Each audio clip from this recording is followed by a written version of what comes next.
Hi, welcome everyone. Thanks so much for coming, and we'll get started in a couple minutes. Just waiting as people trickle in.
Welcome. Thanks so much for being here.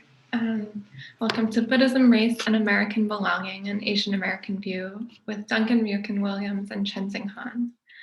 My name is Sarah, and I'll be serving as Zoom support person for this evening. So if you have any trouble with any of the technology, please send an email to contact@buddhistinquiry.org, which I'll put in the chat, and we'll help you out. The Berry Center for Buddhist Study respectfully acknowledges the Nipmuc people whose generations have stewarded the land on which BCUS now stands and who continue to live in this area, which was traditionally known as Nipinet. And so it's where I'm calling in from this evening. And just a couple kind of nuts and bolts to get out of the way. There are closed captions available. If you go to the bottom of your screen and click on closed captions and the little arrow, and you can turn them on or off. And other Zoom features are also described in detail in the welcome letter that you received about this event. But again, if you have any problems throughout, you can reach out to contact@buddhistinquiry.org. We will be having a Q&A after Chenxing and Duncan join in conversation. So if you'd like to ask any questions, you can use the Q&A function again at the bottom of your screen and submit any questions that you'd like to have answered. So we'll hand it over to Duncan and Chenxing. A little bit about each of them. So Duncan Ryūken Williams was ordained as a Soto Zen Buddhist priest at Kotokuji Temple in Japan in 1993. He served as a Buddhist chaplain at Harvard University, where he received his PhD in 2000. Currently, he serves as professor in and the chair of the USC School of Religion and director of the USC Shinso Ito Center for Japanese Religions and Culture in Los Angeles. Previously, he held the Ito Distinguished Chair of Japanese Buddhism at UC Berkeley and served as the director of Berkeley Center for Japanese Studies. We're so grateful that he can be with us this evening. Chenxing Han is the author of Be the Refuge, Raising the Voices of Asian American Buddhists, published by North Atlantic Books in January of this year. She holds a BA from Stanford, an MA in Buddhist Studies from the Graduate Theological Union, and a certificate in Buddhist chaplaincy from the Institute of Buddhist Studies in Berkeley, California. And both of them will be touching on themes of Buddhism, race, and American belonging from an Asian American view tonight. And on that theme, on behalf of BCBS, just wanted to say that all of us at BCBS stand with Asian American and Pacific Islander communities We recognize that as Asian Americans and Asian immigrants first brought Buddhism to North America, they were often victims of racism and injustice, marginalized in practice and in sanctions by the law. And now, especially in light of the events of this week, as violence and hatred against Asian American Pacific Islanders has increased and intensified in the time of COVID-19, we're called to do our part, educating ourselves and committing to the practices of liberation from hatred and delusion and working towards a more just, equitable, and inclusive society. So we hope that tonight's conversation can be part of that work. And on that note, hand it over to Chenxing and Duncan. And thank you again to all of you for your participation and continued support.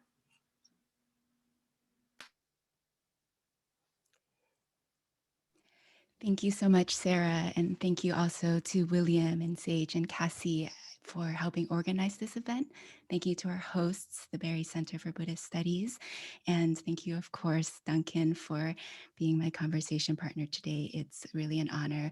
And last but certainly not least, thank you to everyone out there in the audience. I'm sorry we can't see you, but it's just wonderful to know that you're all here with us. We're looking forward to your questions and comments later. And before we begin our dialogue, we wanted to invite everyone into a shared moment of silence to honor the people whose lives were tragically cut short this past Tuesday due to the shootings in Atlanta, Georgia. So I'm just going to open and close our moment of silence by inviting a bell.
Thank you. Thank you so much, Chenxing. Is it okay? We thought that we would like to begin today after that moment of silence, the bell resonating with us about what happened most recently, with invocation or a prayer from the past that reminds us that these type of anti-Asian, racial animus has a long history. And I would like to read a poem written by Nyogen Senzaki, a Zen Buddhist priest, in the context of the period right after Pearl Harbor, when over 120,000 persons of Japanese ancestry were put into American concentration camps. And so let me begin with this invocational poem to set the context for what we would like to speak about and be in conversation about today. The poem is called Parting, written in May of 1942. Thus have I heard. The army ordered all Japanese faces to be evacuated from the city of Los Angeles. This homeless monk has nothing but a Japanese face. He stayed here 13 springs, meditating with all faces from all parts of the world and studied the teaching of the Buddha with them. Wherever he goes, he may form other groups, inviting friends of all faces, beckoning them with the empty hands of Zen. So we share this poem, and I'd like to invite, this is the opening words of the book I wrote a few years ago called American Sutra. And now I'd like to invite Chenxing to read from her wonderful new book, Be the Refuge, and a passage from there that is also a type of invocation or prayer or sentiment expressed from her book. Thank you, Duncan. That poem, I think, just so beautifully invites us all into a space and touches onto a history that to me just feels so present right now. So this is just from the beginning of Be the Refuge. Ami Tuo Fo, Ami Tuo Fo, Ami Tuo Fo. 100 times we invoke the Buddha of infinite light, the melody a slow river as row by row we stand, approaching the center aisle in twinned tributaries, arriving at the altar in pairs. Ami Tuo Fo, Ami Tuo Fo, Ami Tuo Fo. From my prayer-pressed hands, a long-stemmed carnation sprouts, stretching to the ceiling as if yearning to break free to the sun-drenched sky beyond. Ami Tuo Fo, Ami Tuo Fo, Ami Tuo Fo. Bending our waists and lowering our hearts, we bow in front of the enlightened ones, a patient stream of mourners dipping in reverence beneath the compassionate gaze of the Buddhas. Ami Tuo Fo, Ami Tuo Fo, Ami Tuo Fo. We release our flowers. My carnation nestles atop a dozen others in peaceful repose, green-tipped feet and marigold bloom head reaching to opposite ends of the rotunda wall. Ami Tuo Fo, Ami Tuo Fo, Ami Tuo Fo, Ami Tuo Fo. Louder and faster the chanting swells. Ami Tuo Fo, Ami Tuo Fo, Ami Tuo Fo. A warm sea of voices. Ami Tuo Fo, Ami Tuo Fo. A sweet familiar melody. Ami Tuo Fo, choking bitterly in my throat. Ami Tuo Fo. Silence, save for a few hushed sobs. I blink open eyes, sticky with tears. A mountain of flowers rises in parinirvana. In the portrait on the altar, Aaron is beaming. It's as if he's saying to all of us, as he once wrote to me, whenever you may feel your energy flagging, know that somewhere I am quietly, yet furiously, cheering you on with a big smile. Looking around the overflowing memorial pavilion, it dawns on me that I have never chanted with so many other young adult Asian American Buddhists before. Grief and gratitude unite us on this bright October day in Southern California. I see I am not the only one smiling through my tears. Thank you.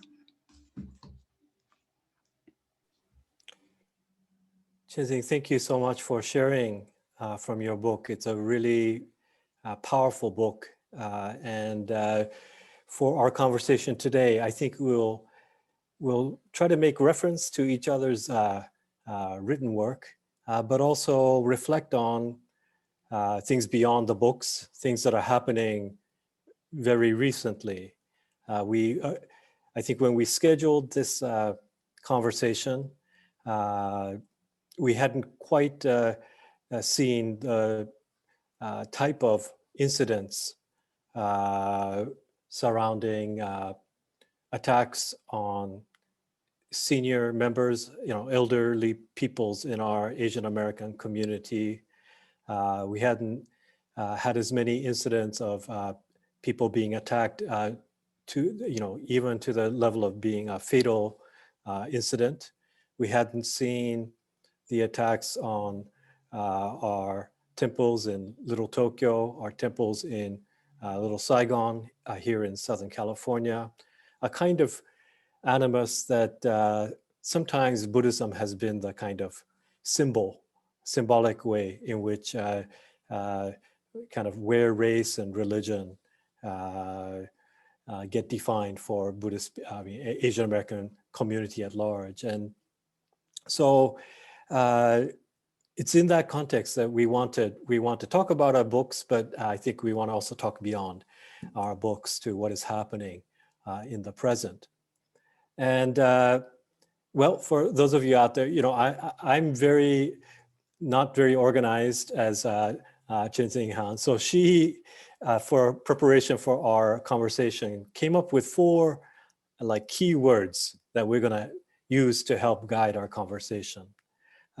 Names, ritual, pain, and storytelling. In many ways, the passage that Chenxing read just now, I think has all of those things.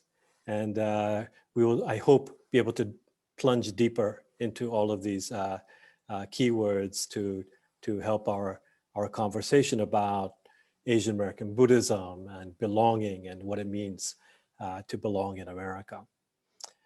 So Shannon, you came up with the words, so let me ask you to kind of kick things off in terms of like formulating a question for me, and I'll come back with something for you.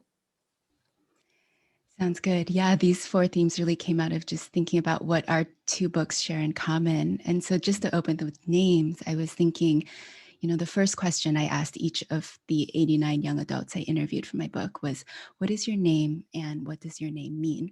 And this often opened up a conversation around people's connection or maybe disconnection to their cultural heritage, as well as the Asian languages they may or may not have grown up with. And then when I read American Sutra, I mean, of course, first, it's just so astounding because of the decades of work that you poured into this book, from digging into historical archives and the more than 90 interviews you did with survivors of the war camps and their descendants. The translation, there's so much translation from Japanese for us, the way you weave it all together. And what really struck me is that what your book gives us is the names of people who hitherto have been kind of this nameless mass. I remember when I was just starting to do interviews around 2012 or so, reading about American Buddhism on the Harvard Pluralism Project's website. And it thankfully acknowledged that Asian immigrants brought Buddhism to this country, but the way it was languaged was like, Chinese women at log cabin, Japanese immigrants, Asian railroad workers. Nobody was named. And then there would be all this information about like William Bigelow or Paul Carus, Ernest Fenollosa, and the many white people associated with early Buddhism, and all of them were named. So to me, what's so powerful about your book is that you not only give us the names of all of these people, but you also name Japanese Americans and Asian Americans by extension as American Buddhists, as sort of integral to something that we call American Buddhists, as people who have been the stewards of this religion, of this tradition, and also the shapers of this tradition. So I would just love to hear you say more about name and naming and how that connects with American Sutra. Sure, thank you so much. I remember one of the conversations I had as I was getting towards a final draft of this book that, as you mentioned, it took me many years and many interviews with camp survivors, and it's one of those things where you realize on the one hand when you're doing edits to a book and you're trying to make sure it reaches the largest possible audience, you give it to people for whom maybe this history doesn't have a personal, connection or anything, but still hopefully is something meaningful and valuable. And when I was talking to one editor who was looking at the book, he was like, Yamaguchi, Yamamoto, Yamashita, like there's too many Japanese names that seem so similar and I can't keep track. And could you kind of reduce those names? And then one further advice was, if you want this to be widely available and people will read it, if you can get it down to like 7 main characters, I think that'll be good. So that was the advice. And, it's not bad advice in the sense of like, trying to have a narrative arc and key people you focus on and whatnot. But for me, it was so distressing to not name all the people that I had interviewed, whose diaries from these American concentration camps I had translated. And somehow I felt it was kind of like Erasure all over again. The reason these people were put in camp after World War II began after the Japanese Imperial Navy attacked Pearl Harbor. The United States went also to war with Nazi Germany and fascist Italy, but only the Japanese American community was mass targeted in this way and put in this camp where every single person on the West Coast of the US was of Japanese ancestry. Even if you had one drop of Japanese blood in you, if you're a mixed race orphan, you were still going to camp. If you're an infirm grandmother, you're going to camp. It didn't matter if you're a citizen or not. Everybody went to these camps, and they were treated as a group, not as an individual.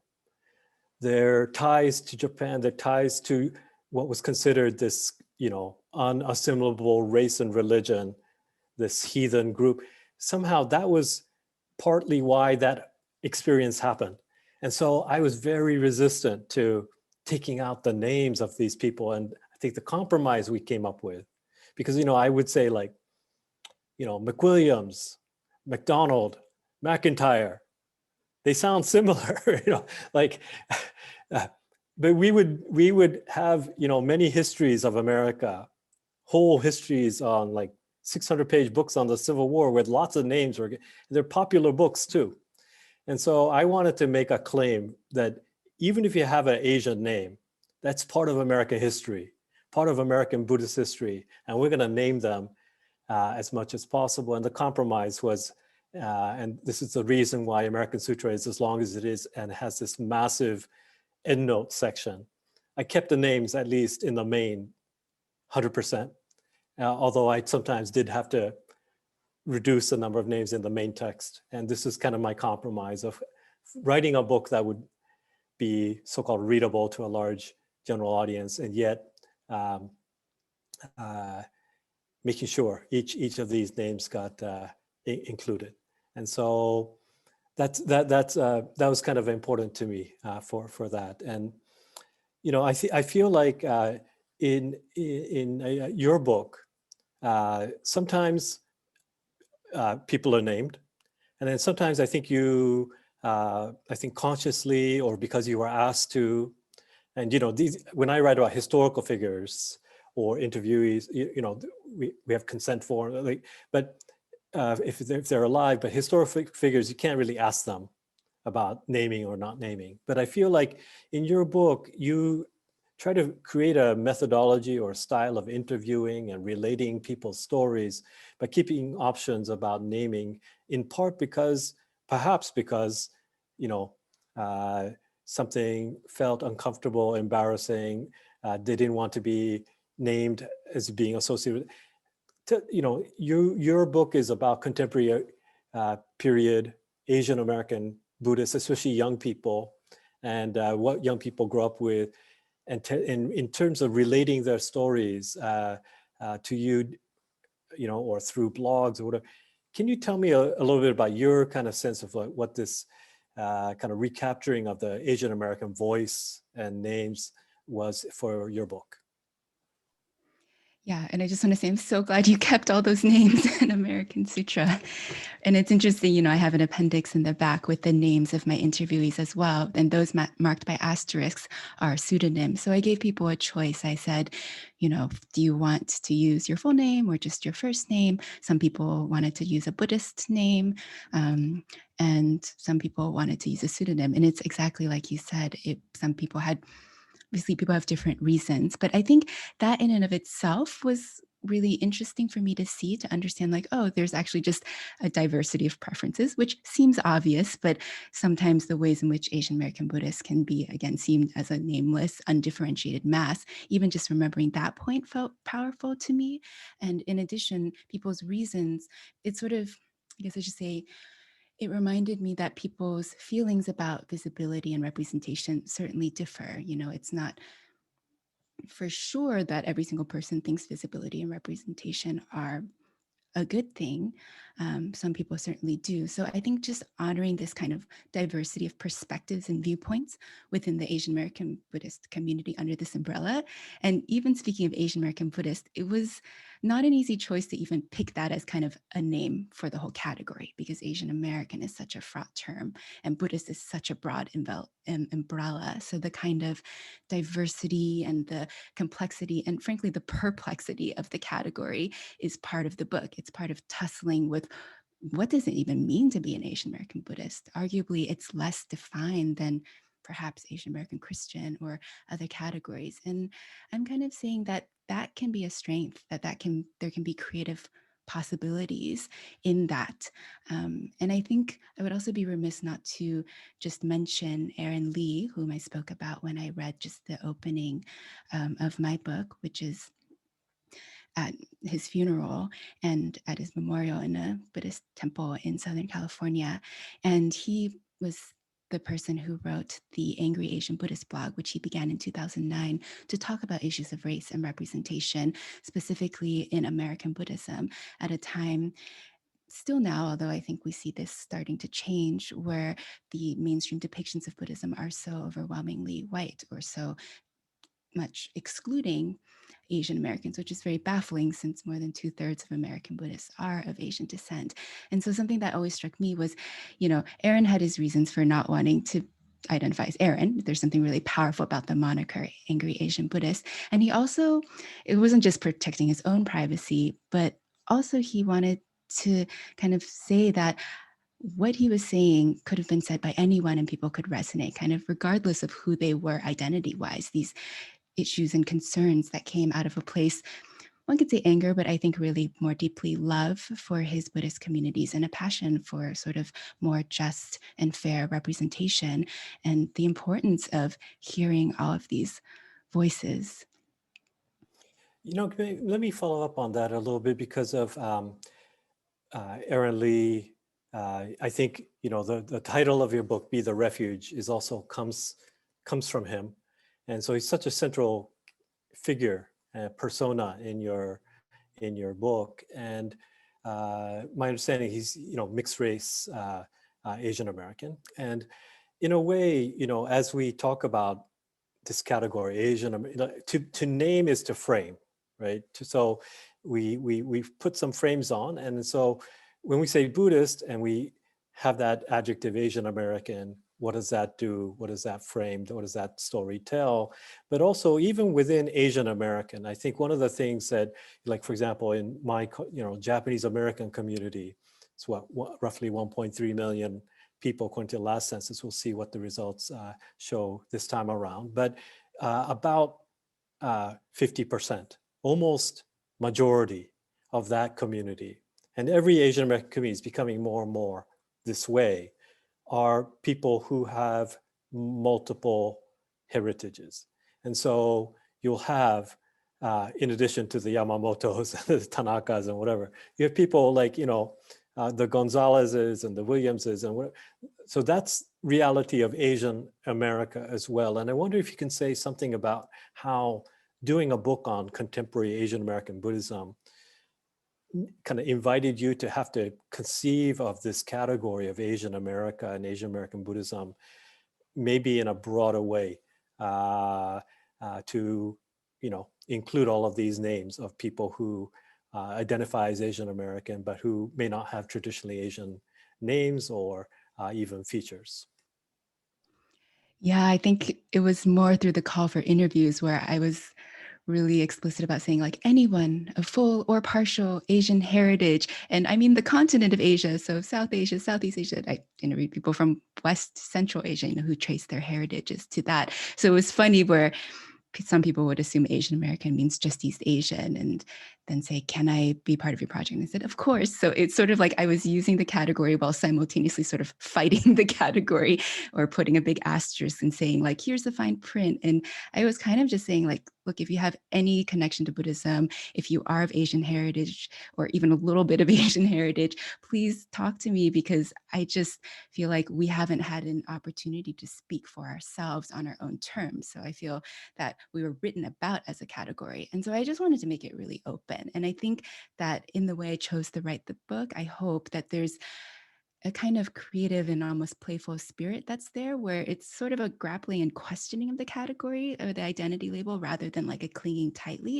And I think that in and of itself feels very Buddhist. People are grappling with impermanence or ideas about non-self or ideas about interconnectedness, ideas about rebirth. Maybe we've all been each other's mothers, right? Like, what does that mean? That really kind of what's the word? I mean, unsettles some of the ways we talk about race in America in a kind of more fixed way. And maybe I could ask you to follow up one more thing, which is that you have, I think, a forthcoming book, a memoir that's based on your education as a Buddhist chaplaincy program, and I would love to hear a little bit more about what your, current thinking is about naming and this question of visibility, invisibility in Asian America, erasure and representation. If you could share a little bit about your latest thinking on that. Sure. Yes, it's not quite there as a book, but it is sort of in manuscript form. And this is just really a memoir that's based on my experiences as a Buddhist chaplain.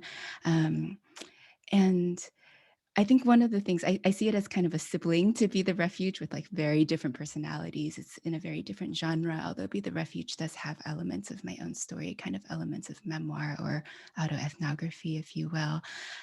But this project, I think what's really interesting to me is that there are no names in it per se. There are really kind of relationships or roles. And part of this comes out of some of the stories that I'm touching on people in the hospital. So it's to protect their privacy. So I guess it's a really interesting contrast, right, with Be the Refuge. And I was worried this would kind of feel depersonalizing, but actually it's felt quite humanizing. And there's a way in which there's kind of a universal aspect. So I guess there's an element of just having choice. Do we get to be named or not be named? I think of this woman whose wife was dying on the oncology unit where I worked. And she was saying, my wife would definitely not want a chaplain visit. And I said, I totally respect that. And then I kind of sensed like, but I asked, do you want a hug? Just, it's a really hard time. And she said, yes. So I gave her a hug. And from that point, she called me the hugging lady. And, I wasn't the chaplain.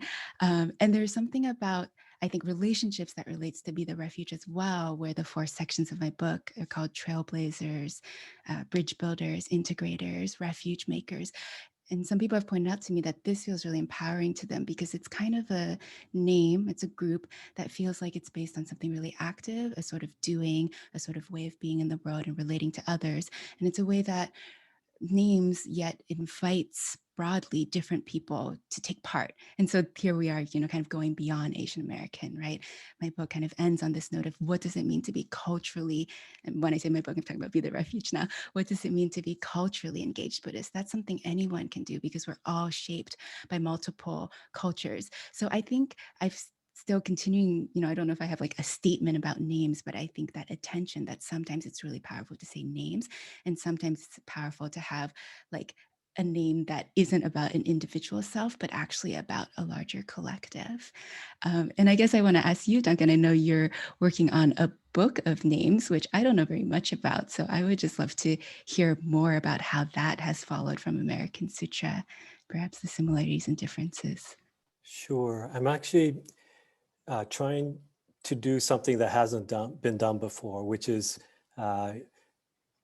try to create a book as a kind of monument, a book of names. We don't, in the field of the study of World War II, Japanese American incarceration, we don't actually even have the exact precise number of people who were in these camps because nobody quite kept full track, and nobody ever made a master list of all the people that went to the Department of Justice camps, the Army camps, the War Relocation Authority camp. And so I thought I would love to have an opportunity to do that. In our temple tradition, we have, for example, something called kakocho, literally kako means past and cho means like a register, but a kind of book of names of those who have come before us, our ancestors, those who've passed away in our sanghas. And so we have, for example, a ceremony called Shotsuki Hoyo, a monthly memorial service where we chant a sutra, dedicate any merits from it, and we name the names of all of those ancestors, including ancestors, who may have passed away last week. So anybody who's gone before, we try to utter their names. There's something powerful in ceremony to do that. And so I wanted to do something like that for the entire World War II Japanese American community that experienced family separation, unjust deportation, indefinite incarceration in these camps. And so I've been working on creating this list of names and then ordering them because they're still camp survivors, not by their death date, but by their birth date, and creating this kind of monument of a simple accounting and reckoning of everyone and giving them names. One of the things, just reflecting on what you said about sometimes you have to opt not to give names. There are names of people called baby girl Yamamoto or stillborn boy Tanaka. So sometimes they don't have names because they died in camp at birth or things like that. But we still try to acknowledge them. And I think that's something that in the long history of race in America, one of the ways, if you read Isabel Wilkerson's Caste, she talks about this a lot, about how in the African American community on plantations, the non-naming is one of the ways that people were dehumanized. And I reflect on, for example, with the Japanese American community, many of the early Buddhist pioneers in this country. It began, of course, with the Chinese migration to the Americas in the middle of the 19th century. The Japanese come starting in the 1870s and 80s and 90s, often first in Hawaii, working on the sugar plantations, and then to the mainland US, California, Oregon, Washington, and further east, that story of coming across the Pacific ever eastward. And on those plantations in Hawaii, because there's so many Japanese on the plantations, the local word that was used to designate these plantation workers was called bango, and each person had a little, like a tag with a number on it. And in Japanese, bango just means number. And people were not called by their names. People called by their numbers. And it's reminiscent of a kind of dehumanization that happens when you don't have names. And I think we have heard since last year, when people say their names, about Breonna Taylor and George Floyd, and that naming has a power if done in the right context. And so that's what I'm trying to do with this. It's not an academic book or anything. It's just an honoring of ancestors, and through simply naming them, including stillborn babies and so forth.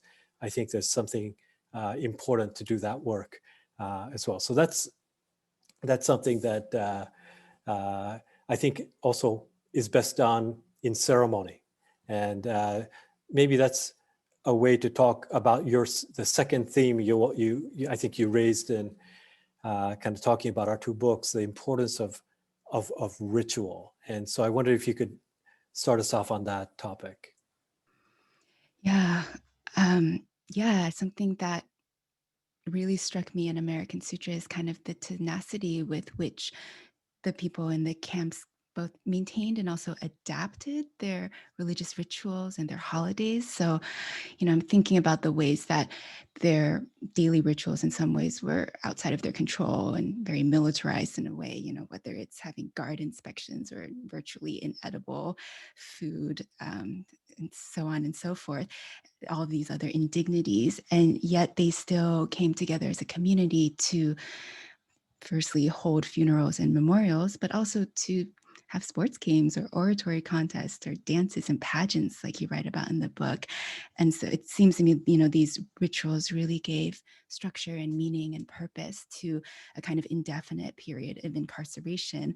And I'm thinking about your book of names as kind of this powerful, if not a ritual in and of itself, a ritual implement, right? Like a sacred book that people would read. And I'm thinking of in the camps, how people made ritual implements from just whatever was on hand. You write about mala beads crafted from peach pits, or that Buddha statue made from a carrot. And when I read some of these stories, it actually makes me think of my parents' experiences in the Chinese Cultural Revolution, insofar as it's sort of like this extreme upheaval and this adversity, though not asked for, kind of forges strong relationships and an incredible kind of resilience.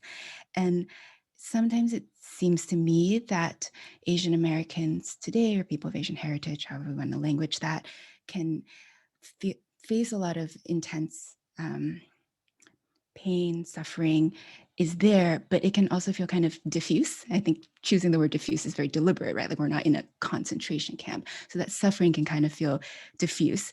And I guess I wonder if you feel that that makes it harder for maybe Asian American Buddhists in particular to incorporate Buddhist rituals in their life, or, even to speak more broadly, I'm wondering if you can speak about how Buddhist communities today, I guess, can either include or don't include ritual, and especially ritual that's kind of trans-sectarian or multiracial. I mean, I think that's another really powerful point about American Sutra, because there were so many Buddhists of different kinds, of course, so as people of other faiths, but lots of Buddhists having to come together and create kind of rituals that combine different sects. And so to me, it's a reminder that this sort of trans-sectarian and also multiracial Buddhist rituals are nothing new, actually, that they have deep roots.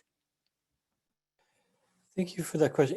I remember when I first came to the US and started going to some temples, visiting where it wasn't, like a historic Japanese American temple.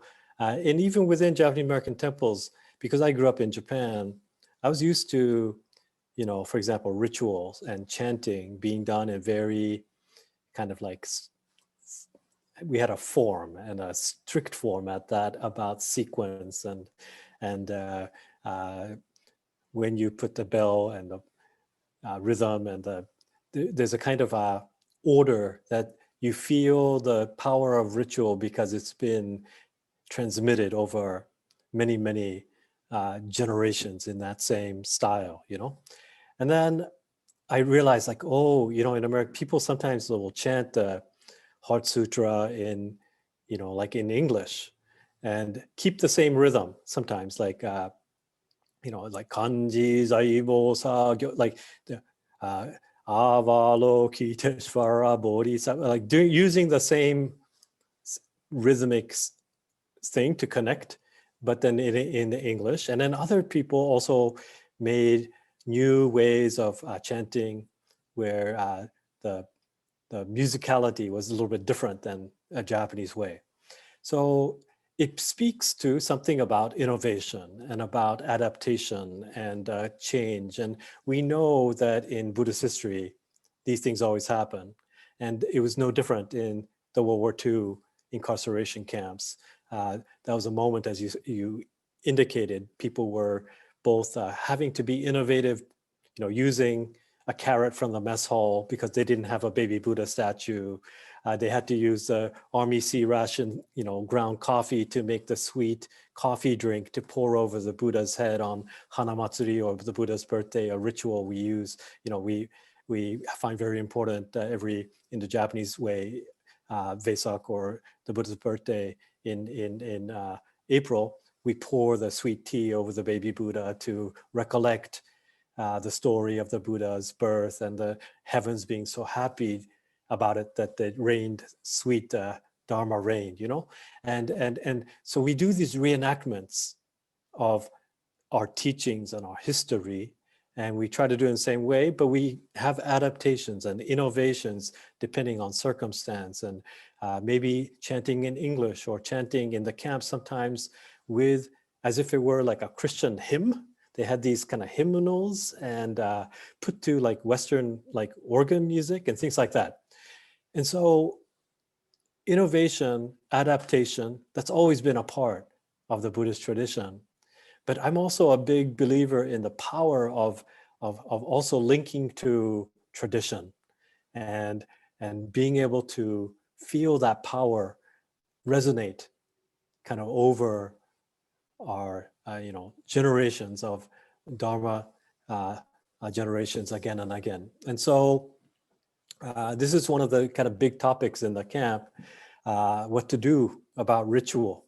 And I think some of it has to do with this kind of pressure to assimilate to more Christian forms, putting Buddhist chanting to organ music and having pews and that kind of thing in the barrack temples or barrack churches as they call them. And in fact, that was one of the adaptations, was they started calling the temples churches, started calling the Buddhist priests ministers and things like that.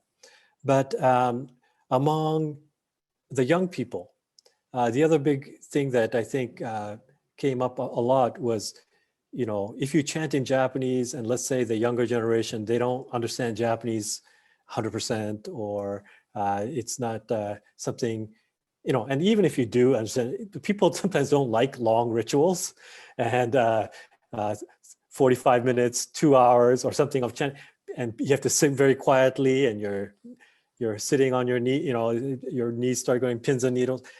People don't like really long rituals, and the young people in camp also talked about like how to adapt that way.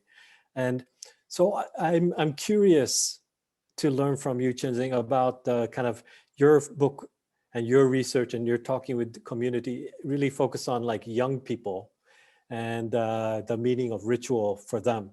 Does it have these kind of linkages of either, because it's, rituals are, they mark the sacred time and sacred space. That's how you enact it, right?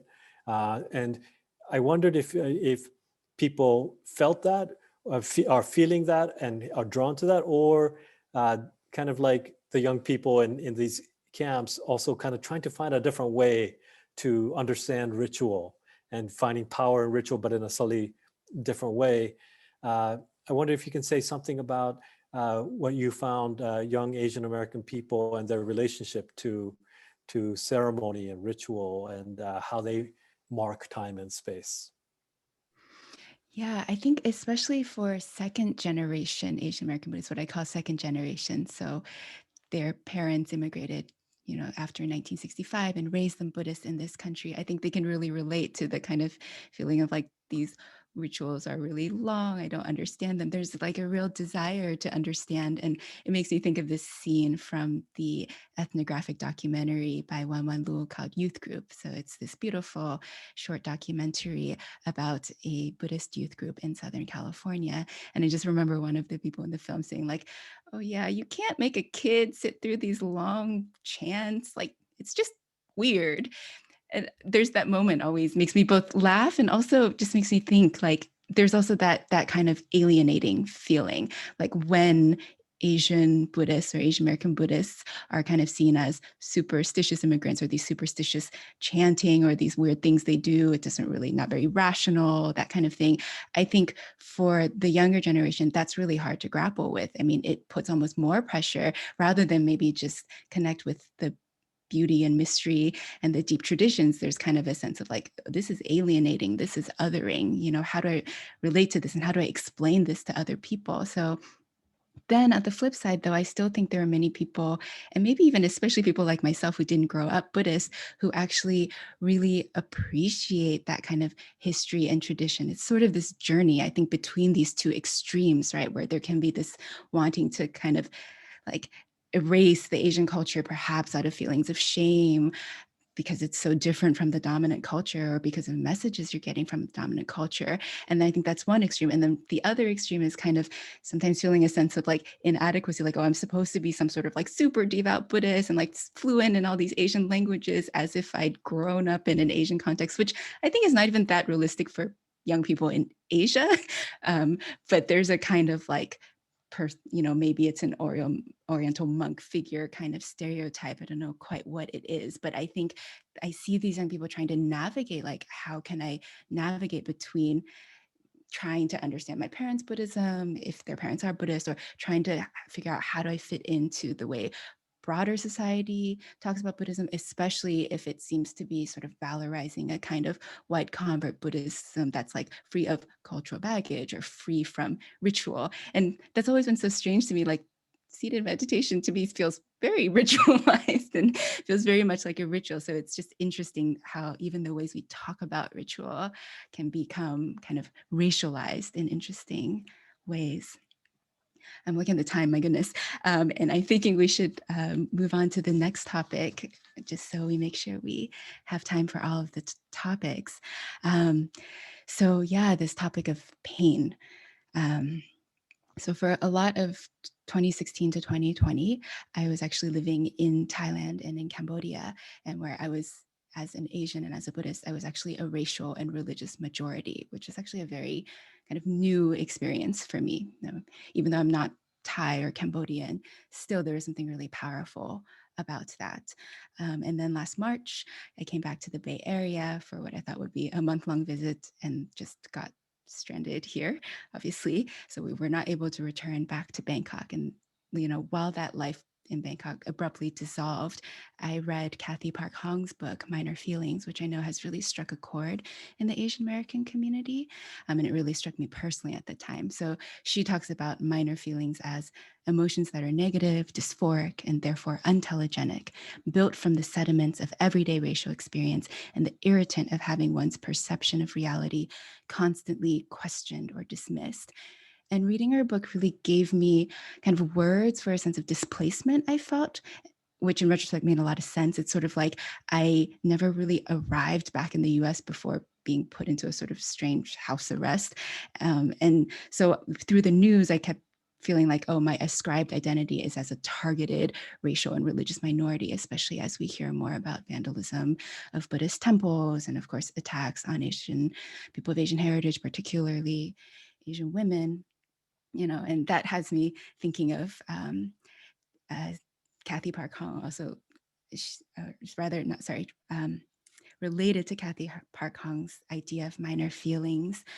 Recently, J. Caspian Kang was interviewing the Korean American actor, Stephen Young, and he says something that I've heard a lot of people talk about, this kind of feeling like sometimes I wonder if the Asian American experience is what it's like when you're thinking about everyone else, but nobody else is thinking about you. So to kind of relate it to American Sutra, I guess my feeling when I finished the book, I was just thinking about pain and the psychological and emotional effects of erasure. And your book ends on resettlement. And immediately I was like yearning for a sequel or yearning for something, more. And I guess I just wanted to know if you could speak a bit more about pain, about those psychological effects of erasure, where these people were literally erased from the landscape of American Buddhism, right? Can you speak about that pain and suffering, maybe particularly through a Buddhist lens? And I don't know if we have time, but I'm also really curious how readers, maybe particularly Japanese readers, have been emotionally affected, on this topic of emotion by reading your book. That's a lot right there, Chenxing. So, I tend to think about there was camp and then there's after camp. In other words, there's the kind of like what you were talking about, like the kind of pain, the pain of erasure that happens in camp, right? Like the first thing that happens, if you can imagine, if you're told by your government, you have a week to 10 days to report to a civil control station, and you're going to go to this unknown camp for a time indefinite, and you have to disenroll from, if you're a college student, your university or college, you have to sell your farm or business if you have one. If you have to figure out what you're going to take by looking in your apartment or house, because they tell you can only take what you carry. So like one suitcase, what are you going to take to these places? And one of the first things that happens is that they ask you to, open the suitcase, like they're going to inspect your suitcase for any contraband. And, if you're going into a prison, you kind of know they're going to be looking for, firearms or cameras or things that might, espionage or something. But they were also told anything, a book like a sutra that has Japanese in it, or even a book of haiku poetry, that was considered contraband, with the only exception being if you had an English-Japanese dictionary that had some Japanese in it, that was okay. Or if you had a Christian Bible in Japanese, that was also okay. So what's the message that people receive from their first step into these camps? They're being told of some kind of presumed, what I would call Anglo-Protestant normativity. Anglo both in the sense of whiteness, but also in the sense of English only, and a kind of Christian norm. And so these kind of indications that your government, that society at large, the media of the time is telling you, you don't belong. And so you mentioned the word resettlement, but like to me, it's that section was about refuge. How do you find a home? How do you find a place when everybody's telling you you don't belong? And there's a picture I include in the book of a family who then, despite the fact that they had been told this by the outside, they had a Buddha picture and a large American flag next to each other, claiming we can be both Buddhist and American at the same time. So these days, maybe we don't think of Buddhism as a national security threat, or, there's this kind of like, is it anti-American or even just un-American to be Buddhist? That was the sentiment at that time. And people resisted that and made a claim on belonging in America. And so to me, that kind of thing happened again and again and again in camp. And so what's the effect thereafter? And to me, this is a kind of like racial karma of our nation, is that these seeds of trauma, of being told you don't belong, then gets passed on to the next generation. And if those things don't get resolved in one generation, it gets passed on to it gets imprinted on the minds and bodies of the next. And so I think this is kind of how racial karma works over time or over generations. And so each generation has an opportunity to attend to that, repair it, fix it, attend to a different kind of vision of belonging. And I think Asian American Buddhists have been, just by persisting over time, saying something about what America can be at its best. And so maybe I'll turn to you, like in terms of your book and your research, this question of how people deal with those emotional and psychological effects of erasure. Because, I think for those, for example, like myself, I came to the United States when I was 17 as an immigrant from Japan. If you come to a place, you talked about displacement, that kind of movement. Obviously going to camp is a different kind of displacement, dislocation. You talked about Kathy Park Hong's idea of kind of like, you're in this kind of in between, you're not neither here nor there, right? But to me, the middle path of the Buddhist way is this kind of opening to find your freedom in the in-between, And for you, I think did you once say like, I'm a 1.75, or like, people talk about first generation immigrants and then people born in this country, second generation, and then there are people who like come with it very young. Talk to me a little bit about your own experience, but also the people you write about in your book, about the different generations, how they deal with some of these things when they're told they don't belong. Yeah, I will keep this short because I'm looking at the time. It's like, oh my goodness, it's already flown by. I want to make sure we have time for our audience questions as well. But yeah, I'm really just grateful that you point out this notion of generations, which is very much kind of woven throughout my book, even though I'm looking at just young adults. So what it means to, again, like differentiate and look at the diversity within Asian American Buddhists. It looks really different if your family has been an American Buddhist in this country for many generations. I think the kind of concerns for that group feel often different than for someone who's, like I've talked about a little bit, second generation Buddhist, or myself, a sort of first gen or convert Buddhist. So there's that level of like, what generation Buddhist are you in America? But then there's this, the more commonly talked about level of like generation of immigrant, which, I think that's actually relevant to even non-Asian groups, right? There are people who've immigrated to the US from other parts of the world. So, we don't hear as much people talking about what generation, like Black American, if, they family immigrated, or white American for that matter. But I do think there's something different about, like yourself, having grown up, perhaps being the racial and maybe in some spaces religious majority, and what it's like to be the kind of like minority, and finding those spaces of belonging.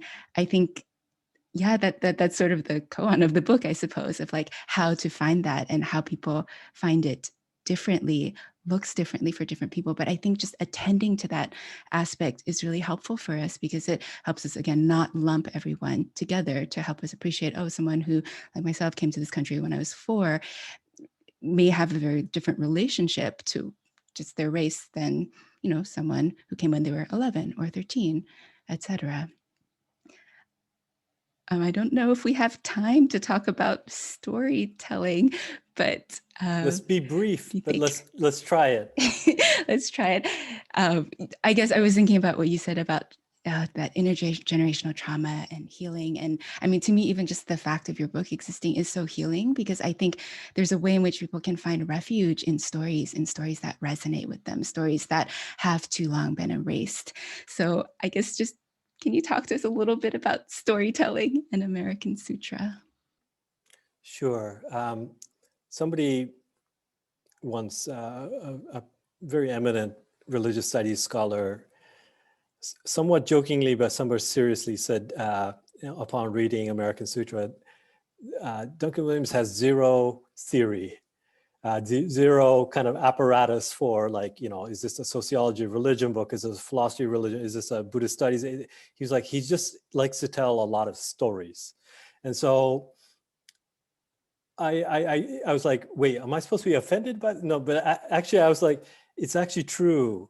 Storytelling is a method, and the Buddha did it a lot. And there's something powerful about not only the parables in the Lotus, like this amazing storytelling that happens in our canonical texts. The Buddha, I feel, also taught us 2 things. One is that all things are artificial, constructed, that they're empty of self-nature. Ourselves, we tell ourselves who we are. We have a story about ourselves. And one part of Buddhism is about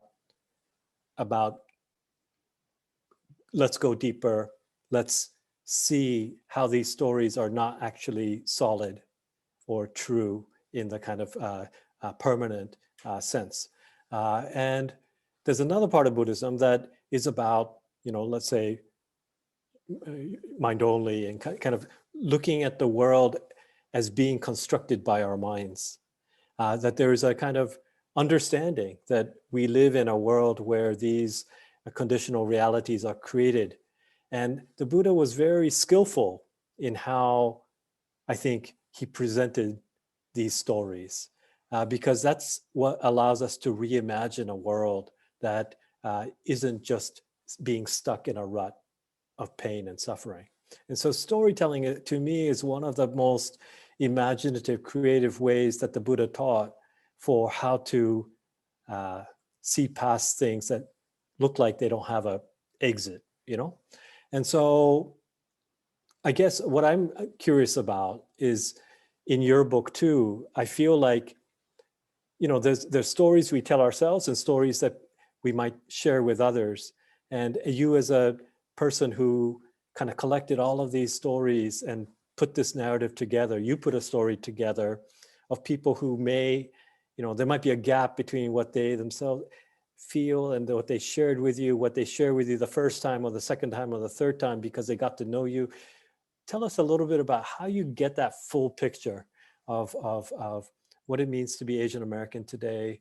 What are some of the areas that you found there were some difficulties or gaps in the storytelling that you had to kind of weave together to create this mandala and vision of what is Asian American Buddhism today?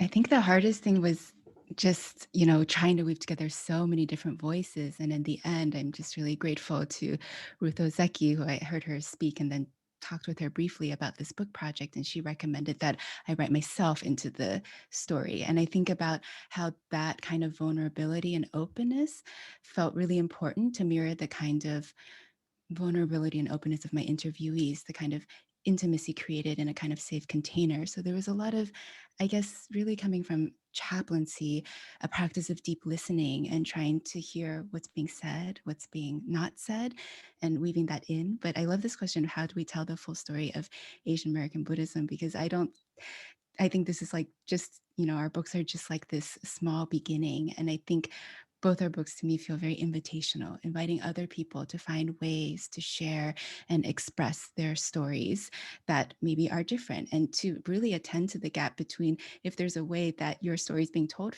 about you or of you, and that's not your experience of the story, then it's kind of an act of like joyful resistance and creativity to author one's own story. And that might look like writing, but that might look like the way one does service in one's communities, or it might look like dance, or it may look like cooking for people or taking care of people. It's kind of like, what are the many ways we can be a refuge for ourselves and for others? Chenxing, let's make sure we attend to questions from, we're so sorry we can't see you and interact intimately and personally and directly, but I think, is it the case that these questions are coming in the Q&A section, something?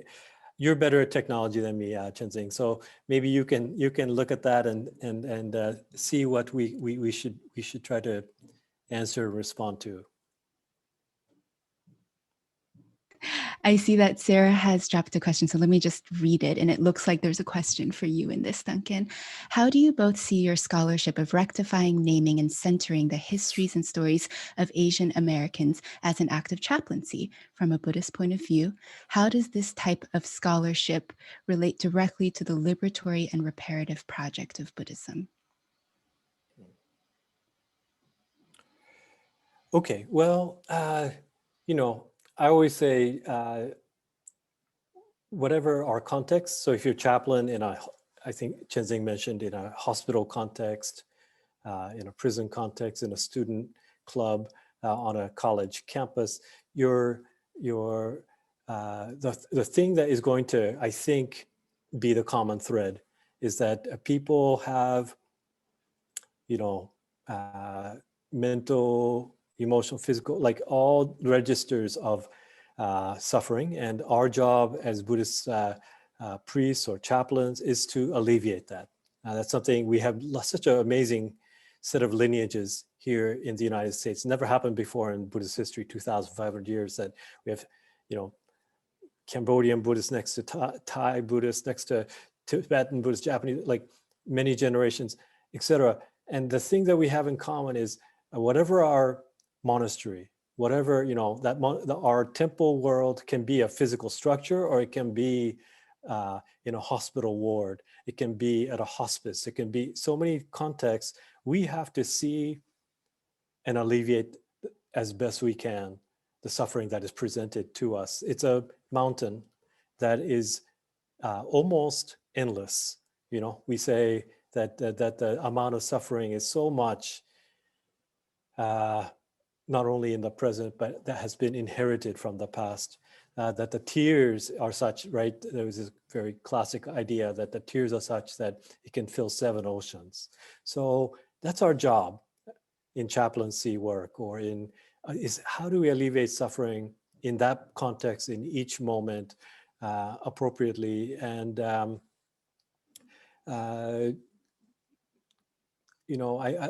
in terms of repair, to me, that's a key idea of repertory kind of actions that we can take, that sometimes it's dealing with one register, and other times it's dealing with the past. Sometimes, we have to be attended to all of that. And the image that we have in the Japanese tradition. It's called kintsugi. It means you repair like a broken plate or a teacup, where tsugi means, it comes from the verb tsugu, to join again the fractures and the breakage and the hurt and the suffering. And then kin means you adorn it, you put a layer of gold on top. So that's a kind of reparation from a Buddhist perspective, that we are not trying to throw away and ignore our hurts, past or present. We have the courage to look at it directly, not just how we wanted things to be, but as they are. And then we find a way to have some healing of it, and in some sense, how should we say, instead of trying to ignore it, mark it. And then by so marking it, we have a chronology, a chronicle of our life and history, our community's life and history. And as we mark it, we also let go. We study this, sometimes Dogen says, when you study the Buddha way, you study the self. And the second line is, when you study the self, you forget the self. It means you let it go. And the third line is, when you let go of the self or forget the self, you are manifest or actualized by the 10,000 things, meaning everything. So we are in a beautiful, interconnected, jeweled net of Indra with everybody. We are all interconnected. And I think that's the way we come to some sensibility each time we connect with that particular situation, that particular person. I think that's what the Buddha tried to do in his life. And that's the approach I think I would always recommend looking back to as a model for how to be a chaplain or how to be a priest in the right moment. So you have some guidance and thoughts about a question like that? I think I would only add, it brings to mind the figure of Guan Yin, of Avalokiteshvara, someone who listens deeply to the cries of suffering in the world. And I think I've been thinking a lot this week in particular, just about naming grief and being able to name these difficult emotions and being able to name it in community with others. That kind of, again, that openness and vulnerability. It's kind of, like you said, it's like acknowledging the cracks. And then by doing that, that creates the possibility of interconnection, of being heard, of being seen, and how that, I think, can be profoundly healing. So I think at a very basic level, just finding ways in our everyday lives to listen deeply to ourselves and to the parts that are unheard, that are crying out to be heard, and then to listen more broadly in our society. I think that, to me, is a profound act of spiritual care, of chaplaincy, that can happen anywhere and anytime.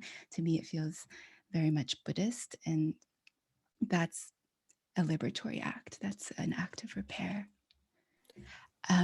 Jenny, that's beautiful. And let me just add, we have images of 11面観音, Senju Kannon, like 11, we have 10 directions, so 11 faces. We can see all directions and have the 1,000 arms, each arm or hand with a different tool. And repair work for me is like, there's no one answer fits all. The Buddha taught that we need this kind of tool, this situation, that kind of tool, this situation. And that's a beautiful reference to the Bodhisattva of compassion, that the compassion has to take many forms, many tools to repair. And I think Was there another? Oh, sorry. Oh yeah, go ahead. No, and yeah, I so appreciate you naming karma as well, because I think there's a way in which, like, all of us are so powerful, more powerful than we know, because every action or inaction, of body, speech, and mind that we do has a ripple effect, has an effect. We may not be able to see all those effects, but I think we should always remember the kind of power that we all have, to be one of those arms of Kannon. And I see a question for you, actually. Oh gosh, lots of questions. Okay, I'm looking at the time. What if, I think that questions are very powerful. I think I'd love for the audience to be able to hear the questions. So maybe I can read some of the questions and maybe we can answer in a combinatory way, if that makes sense. Sure, let's do that. A question for Duncan. Thank you for your work honoring incarcerated Japanese Americans and restoring that history. My grandparents were incarcerated, and I am so moved to hear about your upcoming book of names. I'm a practicing Soto Zen Buddhist now, and I'm considering ordaining as a priest. Could you talk about how your vows as a priest connect with your social justice work and what being a priest means to you? Okay, and then a few more questions. I'm an Asian American in a majority white Sangha. In what ways can we discern when parts of rituals and community making are shaped by the project of whiteness that includes erasure versus being shaped by innovation or making Buddhism relevant to today's suffering? How can we practice culturally engaged Buddhism, considering some of the cultural norms and traits that inhibit engagement with the Asian diaspora, i.e. respecting of elders' authority, conflict averse, etc.? Can you speak to the difference between cultural appropriation of Buddhism and cultural honoring and humility from your perspective? Any calls to action for white Americans in supporting and uplifting Asian American Buddhist voices? Well, let me answer the one that was directed towards me, and I'm going to ask you to handle some of those very big questions, and I'll try. I'll maybe respond a little bit. But the person who asked about becoming a priest, when I was 20, 21, I was thinking about becoming a priest. My teacher at that time, he ran a big monastery or temple in Japan, and he said, you know, do you even know what it means to become a Buddhist priest? And that's a kind of Dharma question, so you have to be careful. So I said, no, I don't know. Please tell me. So you put the ball back into the questioner's, area. And then he said, well, to be a Buddhist priest means you will have no more holidays. And he went on to explain that, when you put your robes on, it means, how can I help you? That's what it means to be a priest. When you put the robes on, and he said, you will have no more holidays in the sense that at the regular temple life, when everybody else is on holiday, weekends, summertime, New Year's, it's the busiest time of the temple. And if you have serving a temple membership, if somebody has a problem and they come to you at like 8 p.m. at night, you can't just say, oh no, the temple hours from this hour, I can't talk to you. It means you will have no more holidays. Are you still happy to become a Buddhist priest? So I said, yes, I'd like to still become a Buddhist priest. And his answer after that was, then you have to make every day a holiday. And that last part, he said it in English. It had to do with this idea of holy day. Some maybe Christian people, Sundays, Jewish people, like the other days that are holy. Buddhist people, every day is a sacred day, a holy day. So there's no separation. So same thing with like working in the world, attending to social engaged issues and so forth. There's no separation. Everything is our monastery and our practice, and we have to do it.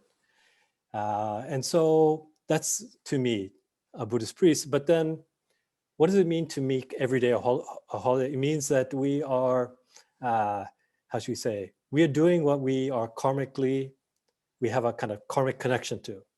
And so there's so much suffering in the world, so many different issues. Some people ask me, why are you dealing with, Black reparations or with what's happening with the migrant crisis on the southern border and so forth, or Muslim travel ban? And it's because somehow I feel called to, and they're like, why don't you deal with global climate change? And this, of course, it is also interconnected, but we can't do everything.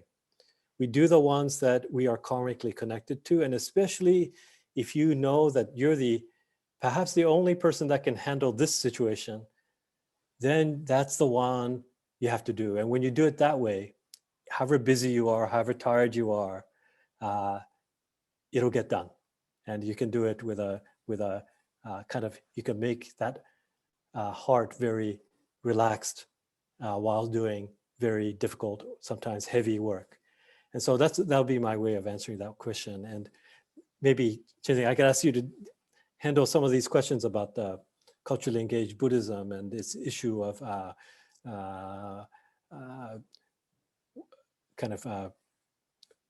different communities and appropriation and how different communities can support each other in these kind of times? I would love to hear your thoughts.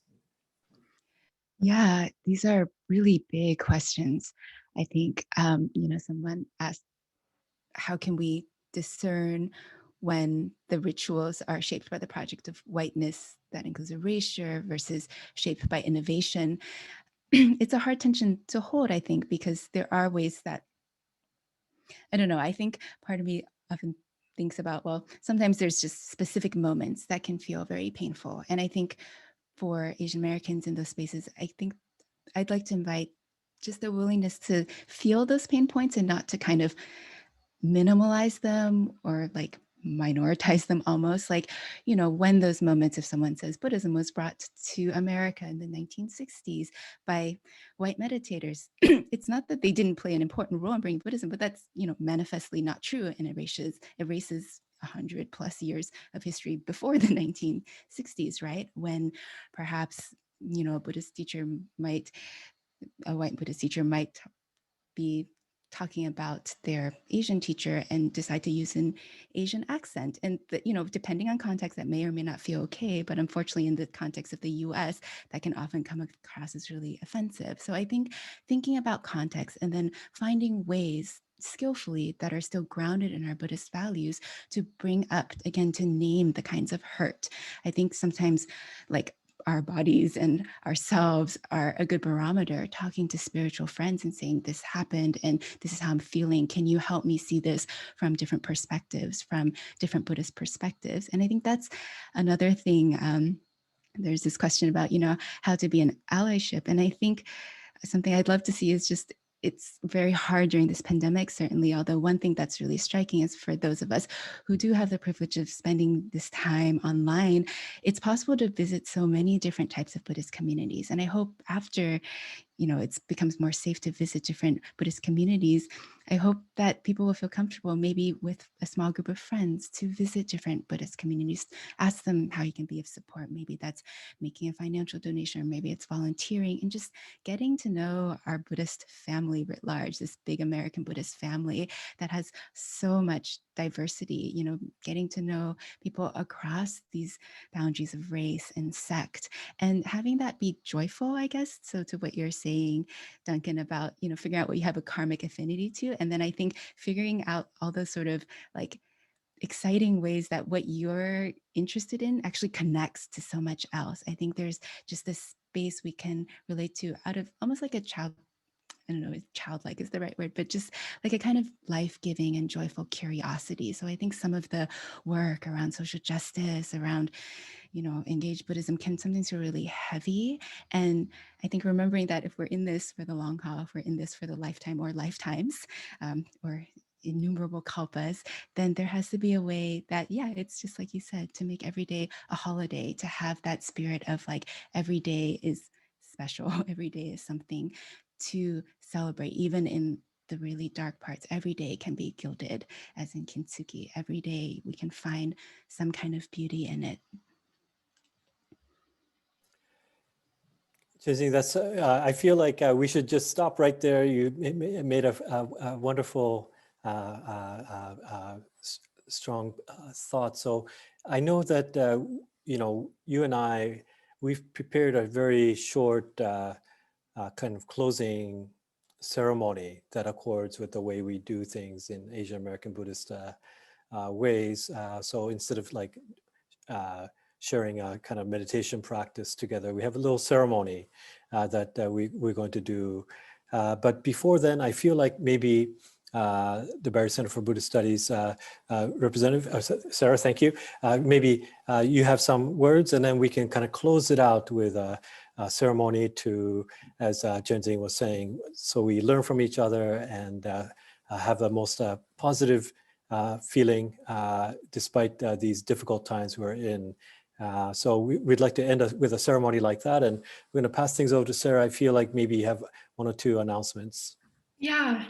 Thank you both so much for this really rich conversation, and it's been so illuminating to hear both of your perspectives, and everything that kind of has emerged from your dialogue and kind of the spaces between as well. And yeah, one way that we try to honor the Asian roots of our lineage and our practice at BCBS is the practice of Dana, which has long sustained Buddhist teachers like Duncan and Chenxing and Buddhist communities and institutions like BCBS. So just wanted to take a moment to talk about Dana or generosity. And Dana is a Pali term, so a word in the language in which the Buddhist teachings were recorded and transmitted, that shares roots with our English word donation. And in classical Buddhist traditions, it's regarded as the foundation of the Buddhist path. So the very first of the paramitas or perfections.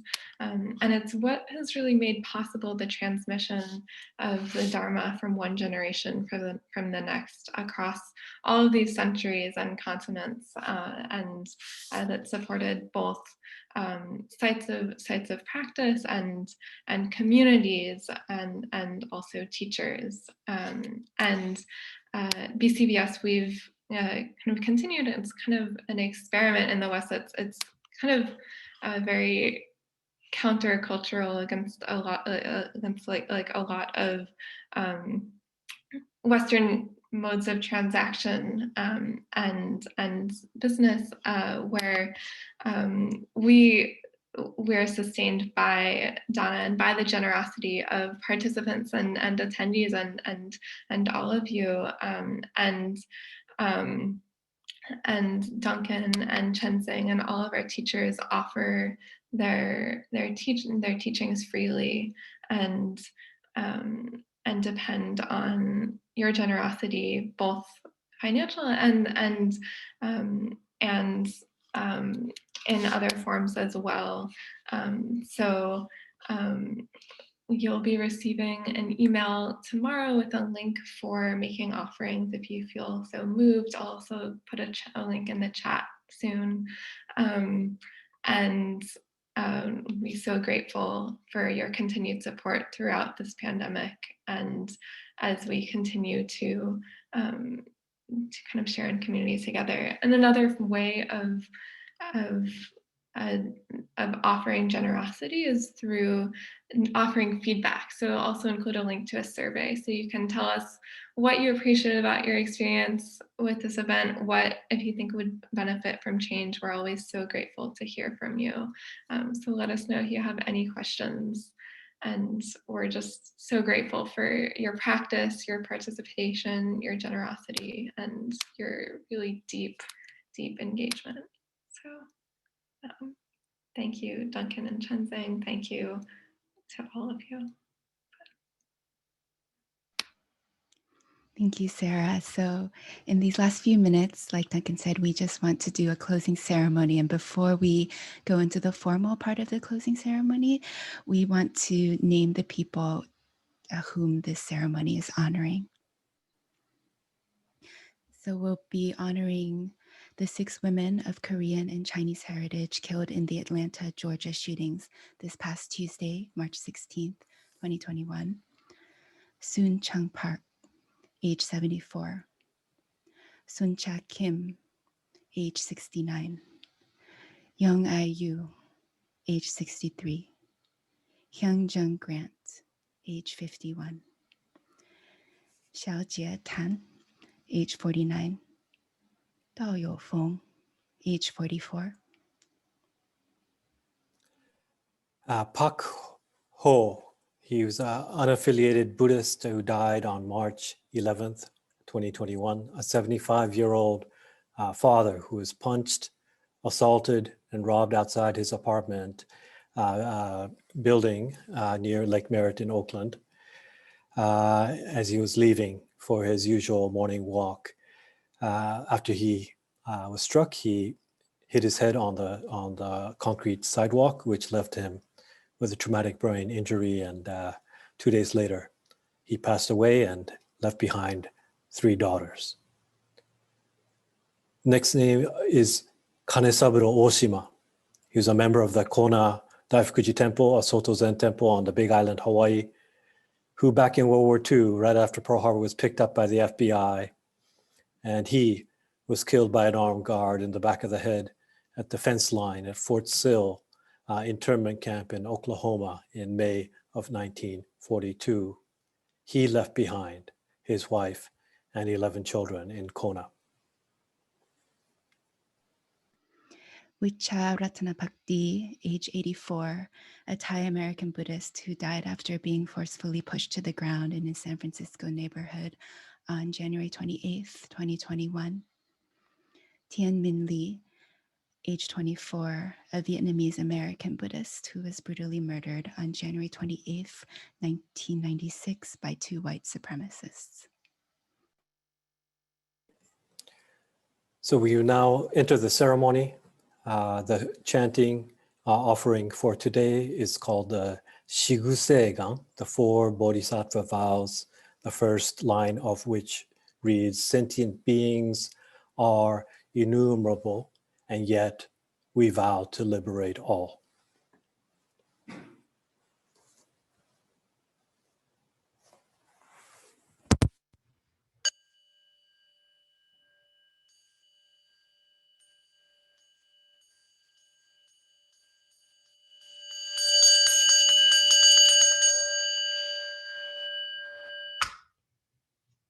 Shujo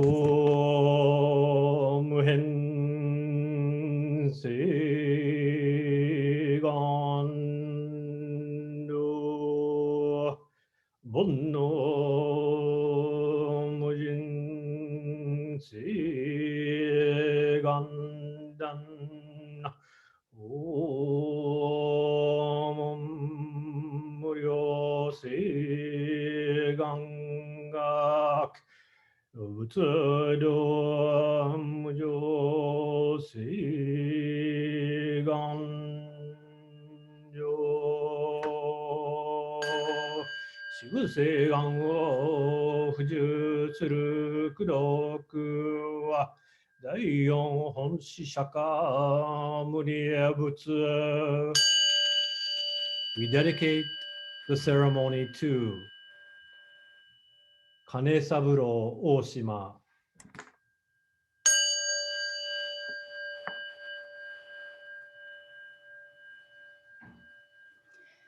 Tien Minh Le,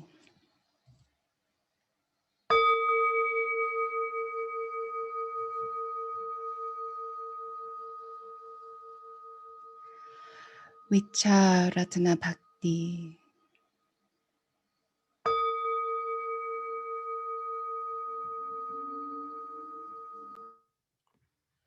Pak Ho,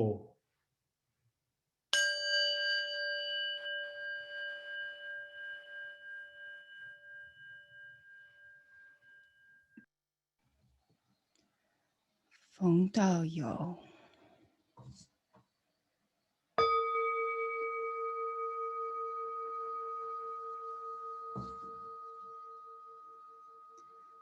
Tan Xiaojie,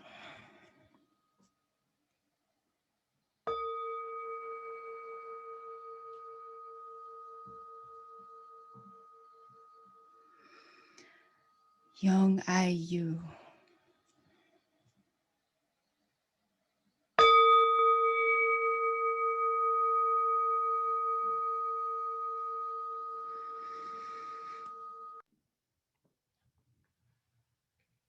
Sun Cha Kim,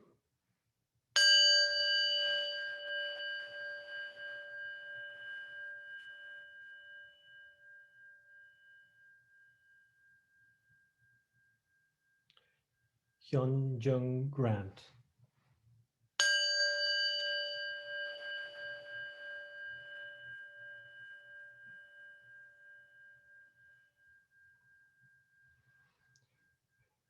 Sun Chung Pak,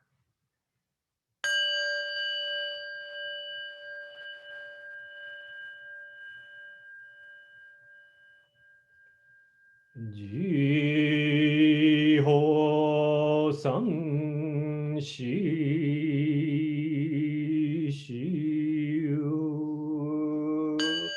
Shi Som Bu Sa Mo Ko Sa Moko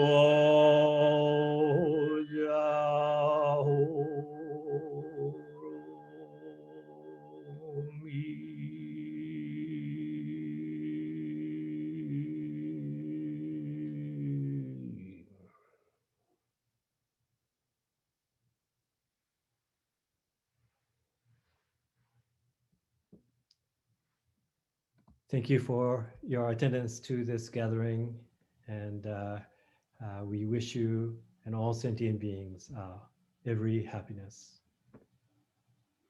Thank you, everyone.